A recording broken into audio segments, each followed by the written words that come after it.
দর্শক শ্রোতা, আমি আপনাদেরকে সারা বাংলা অনলাইন পেজে স্বাগত জানাচ্ছি। আমি আসছি সাতপাইস্থ কালীবাড়ি মন্দিরে। এখানে দুর্গোৎসব 2025 উদযাপন উপলক্ষে নানা আয়োজন করা হয়েছে।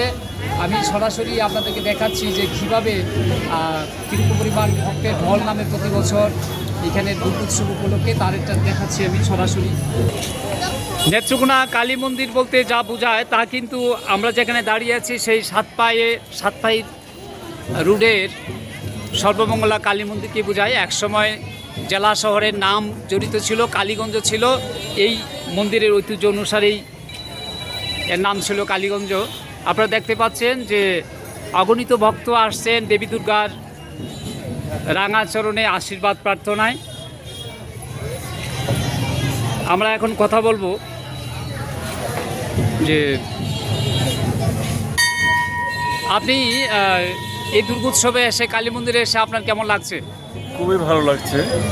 এটা আমাদের অনেক দিনের ঐতিহ্য যে কালী মন্দিরে যে কেউ এসে অন্তত প্রণাম করবে, এবং এটা আমাদের এই দুর্গোৎসবে মানে সারা বছর আমরা অপেক্ষায় থাকি যে এই দিনে আমরা সবাই মিলিত হব। এখানে ভক্তদের মাঝখানে প্রসাদ বিতরণ হচ্ছে, অনেক ভক্তরা এখানে এসছে, লম্বা লাইন রয়েছে। আর কালীবাড়ি একটা ঐতিহ্য রয়েছে, আর তারপর দুর্গোৎসবে এখানে মেতে উঠেছে সবাই আনন্দে। এটা হচ্ছে হাজার বছরের ঐতিহ্যের মানে সংস্কৃতির অংশ যে আমরা এই দুর্গোৎসবে মিলিত হই। আমরা এখানে অশুভ শক্তির বিরুদ্ধে শুভ শক্তির সূচনা হয়, এবং সুন্দর হোক আমাদের এই দেশ। আমরা যেন সেই প্রার্থনা করতে এখানে এসেছি। সবাইকে আবারও আপনাকে ধন্যবাদ। ভক্ত প্রাণের আকুতি অভিনন্দন, ভক্ত প্রাণের আকুতি প্রকাশ করার জন্য আপনাকে অসংখ্য ধন্যবাদ জানাচ্ছি। তো অসুরদের অত্যাচারে দেবদেবীরা স্বর্গ থেকে বিচ্যুত হয়েছিল, এরকম একটা পরিবেশ সৃষ্টি হয়েছিল।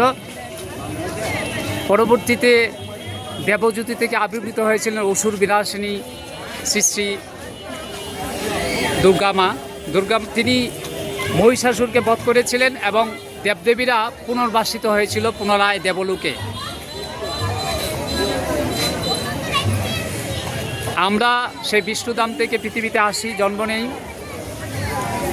আমাদের ভগবত সেবার বিরুদ্ধে যাতে কোনো পাশবিক শক্তি, কোনো আসরিক শক্তি বাধা হয়ে না দাঁড়ায়, এজন্যই আমরা প্রতি বছর দুর্গোৎসব পালন করি।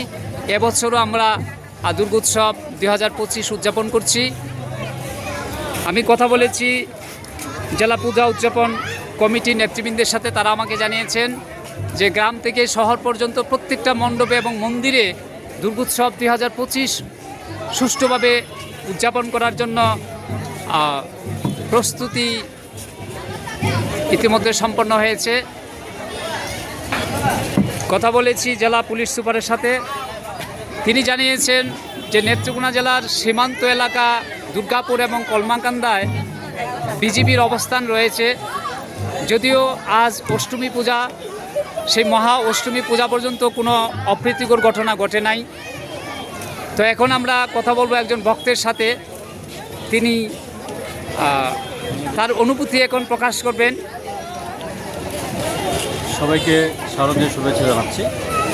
আমাদের দুর্গাপূজার আজকে অষ্টমী তিথি চলছে।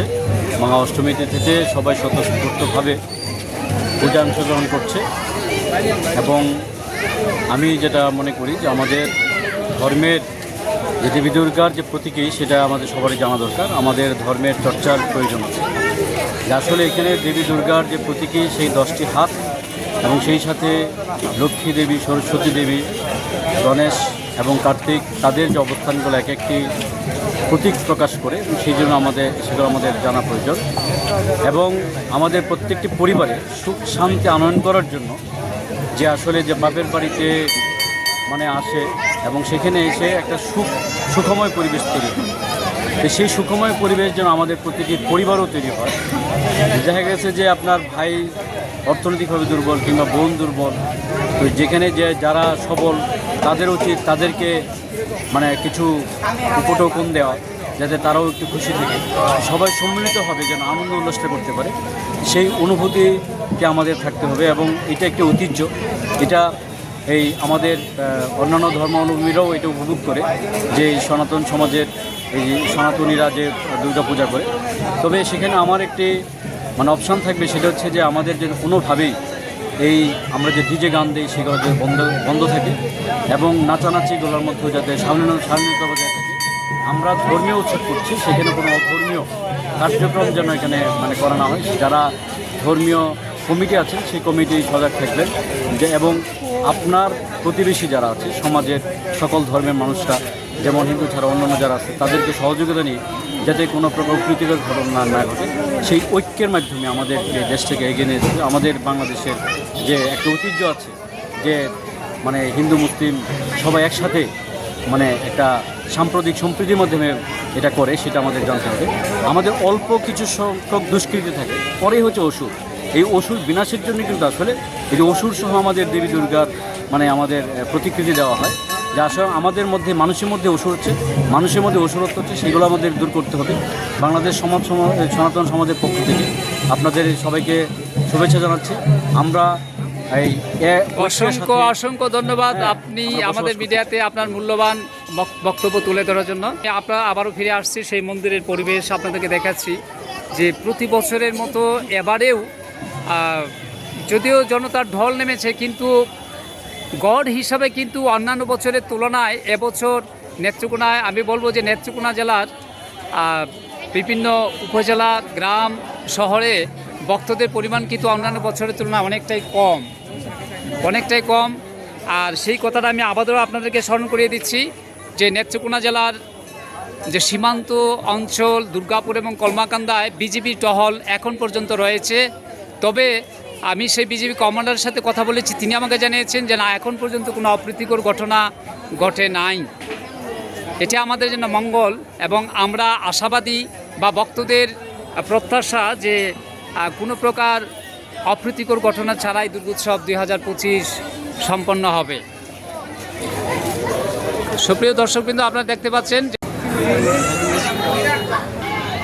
আমি এতক্ষণ আপনাদেরকে নেত্রকোনা জেলা শহরের সাতপাইস্থ সর্বমঙ্গলা কালীমাতার মন্দিরে উৎসব 2000 পালন উপলক্ষে নানা আয়োজন দেখাচ্ছিলাম, বিভিন্ন মন্দিরের প্রাঙ্গণ ঘুরে দেখাচ্ছিলাম এবং দেখাচ্ছিলাম ভক্তদের উপস্থিতি, সার্বিক পরিবেশ।